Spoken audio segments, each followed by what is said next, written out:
అందరికీ నమస్కారం. నేను మీ ఆర్ఆర్ నాగరాజు.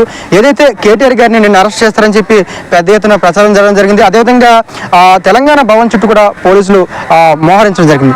అయితే కేటీఆర్ గారి తరఫున కేటీఆర్ గారు హైకోర్టును ఆశ్రయించి తనకు ఏదైతే రాజకీయపరమైన ప్రమేయంతో రాజకీయపరమైన కక్షతోటి తను అరెస్ట్ చేసే ప్రయత్నం జరుగుతుందని కూడా కేటీఆర్ గారి తరఫున అడ్వకేట్ ప్రధానంగా వాదించడం జరిగింది.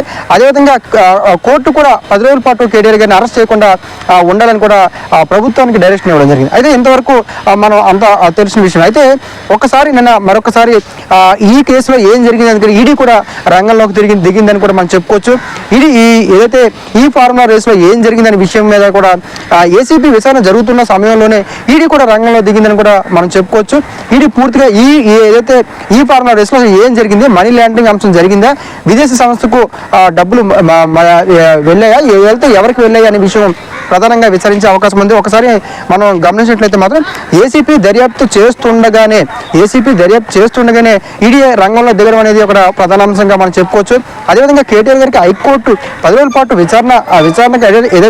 విచారణకు తనకు సహకరిస్తారు మా క్లయింట్, కానీ 10 రోజుల పాటు అరెస్ట్ చేయొద్దని చెప్పి ఏదైతే హైకోర్టు ఇచ్చిన డైరెక్షన్ ఉందో ఆ డైరెక్షన్ ఉంటుండగానే, అదేవిధంగా ఏసీబీ విచారణ జరుగుతుండగానే ఈడీ కూడా రంగంలోకి దిగడం అనేది కూడా ఇక్కడ ఒక కీలక పరిణామంగా మనం చెప్పుకోవచ్చు. కాబట్టి చివరిగా నిధులు ఎవరికి మళ్ళీ విదేశీ సంస్థకి ఎవరికి వెళ్ళాయి అనే విషయం మీద మనీ లాండరింగ్ జరిగిందా, రిజర్వ్ బ్యాంక్ ఆఫ్ గైడెన్స్ ప్రకారమే నిధులు వెళ్ళాయా, లేకపోతే అది చట్టరీత్యమా కాదా అనే విషయం లోతుగా అధ్యయనం చేసే అవకాశం ఉంది.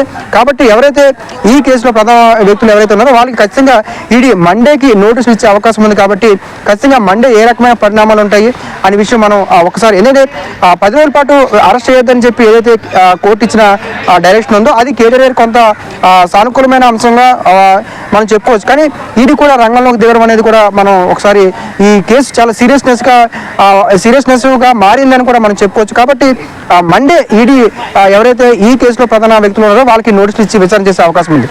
Thank you.